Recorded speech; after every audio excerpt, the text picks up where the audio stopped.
what I wanted to move on to before was Humean Supervenience, because another one of David's most significant and memorable contributions is that of Humean Supervenience. And he described it this way, and I've got a quote here. So, it's the doctrine that all there is to the world is a vast mosaic of local matters of particular fact, just one little thing and then another.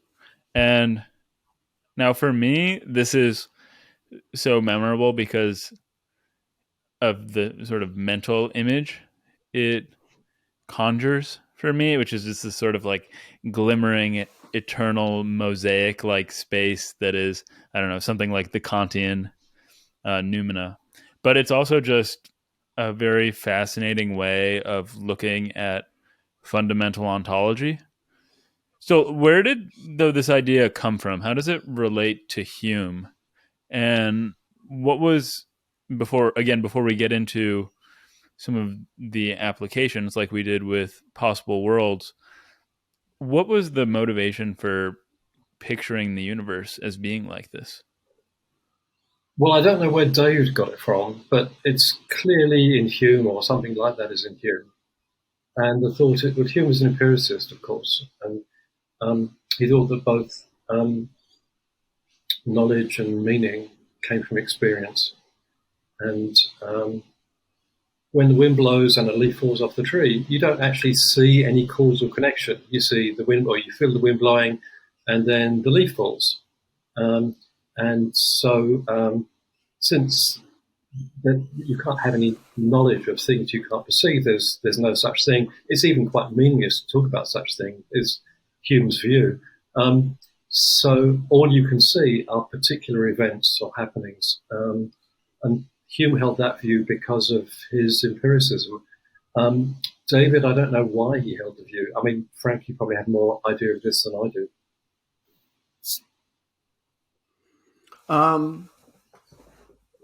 Yes, maybe partly the influence of Quine, but I think the way you've expressed Hume's thought is probably what David thought. Sure, you see one thing moving, and then you see something next to it moving. What else is there to see?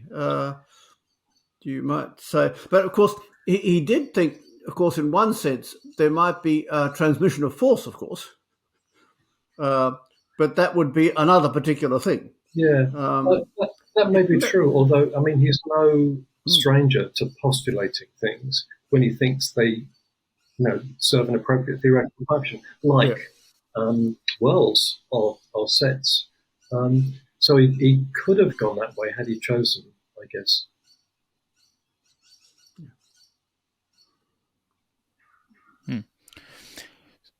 So how, though, on it, I mean, I have this image of the super mosaic, this world of, or this universe of sort of points with qualities or properties. How does this then turn into some sort of philosophy of laws of nature? I mean, that's one of the first things that come to mind when I think of how he put this idea of Humean supervenience or the super mosaic to use. I think Robinson's asking about the Canberra plan, Frank.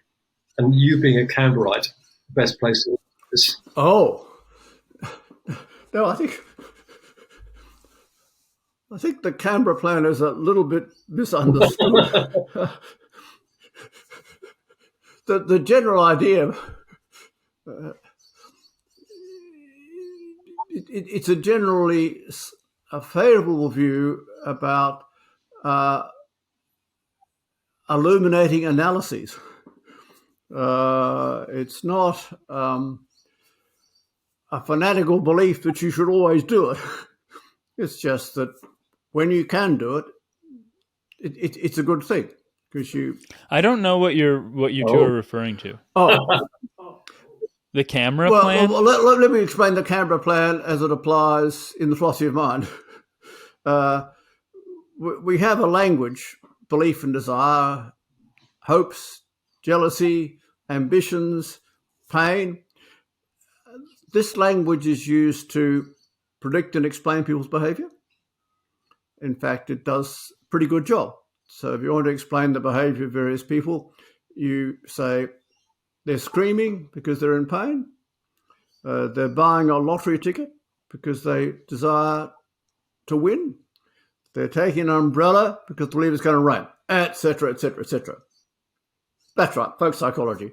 And then you say, right, how can we explain these systematic behaviours of these organised parcels of matter? We postulate inner causes which play roles defined by their connection to the external things you observe. And then you get the functionalist, often known as common sense or analytical functionalism, analysis of what it is to have beliefs, desires, and so on and so forth. So that's just actually, that's David Armstrong in the materialist theory of the mind. And that's one example. The Canberra plan is to take that idea and apply it whenever possible. But notice the words whenever possible. I myself think it should be applied in ethics. I think what's morally good is precisely what has the property which plays the role specified in common sense morality. But that's a topic for a different time. So the connection that I see with the Canberra plan, and you can correct me if I'm wrong, Frank, is this. Hume takes laws to be constant conjunctions, right? When you put the kettle on the stove, it boils. Assuming you've got the gas on. Okay, but constant conjunctions are everywhere. I mean, we've got Gru to thank for that. So which of these constant conjunctions do we single out as significant? And then we apply the Canberra plan to do that. Yes, I would have thought of it slightly differently, but I don't know that really matters. One way to express is we all believe in laws. What's our evidence for believing in laws? Basically, very complicated facts about regularities. So if you want to be ontologically austere, you'll try and find an analysis which allows you to explain how we move from these regularities to laws without positing anything extra over and above the massive regularities. So that you might think of it as ontological austerity or modesty. And I think that's probably what drove Lewis's thought on this. I'm sorry if I've missed it, if I'm being daft somehow, but how did Lewis think of laws? I mean, how did he build off of Hume's view of constant conjunctions? Was it in there somewhere and I just missed it? Well, he quotes Ramsay, and I'll see if I get it right. Graham may correct me.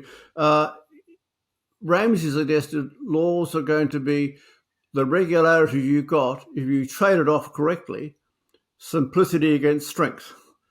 So you need laws that give you good predictions.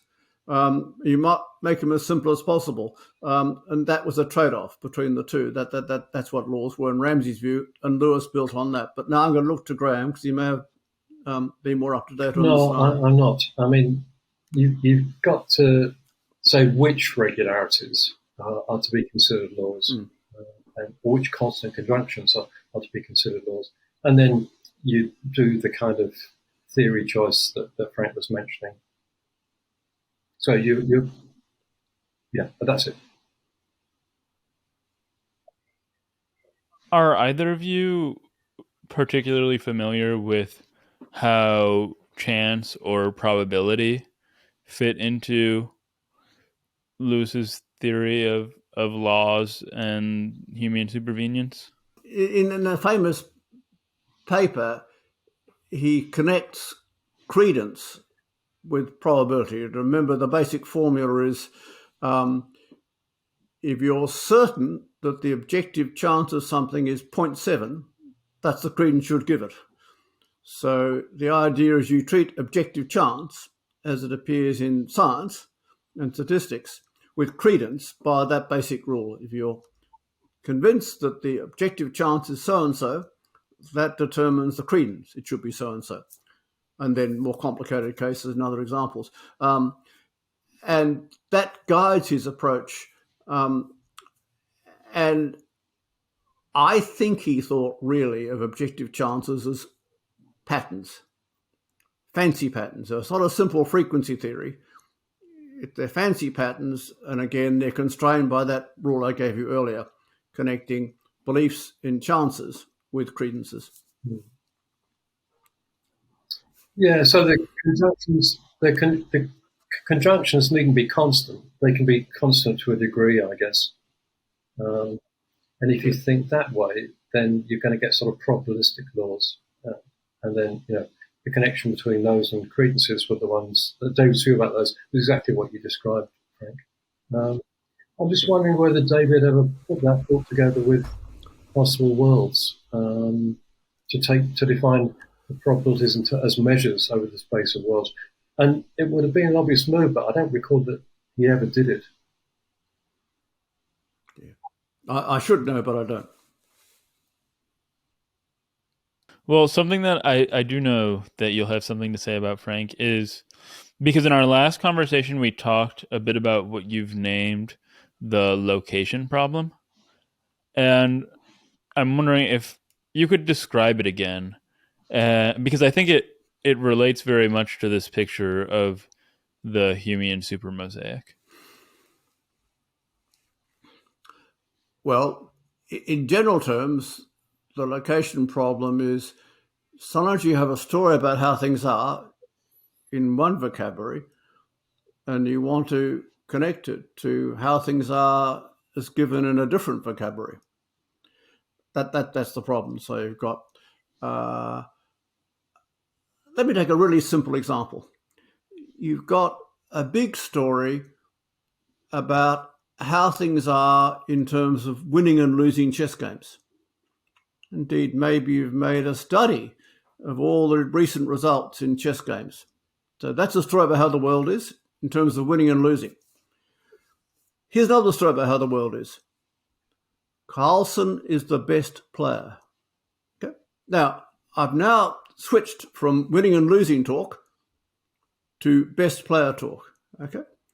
So how do I go from all the stuff about winning and losing to best? And the answer is, well, the best player is the one that wins the highest number of games. No, actually, that's too simple, but that would be one way of solving it. But what you've done is you've shown how the data about winning and losing actually a priori entails who's the best. In fact, you told people how to do the calculation. That's a really simple example.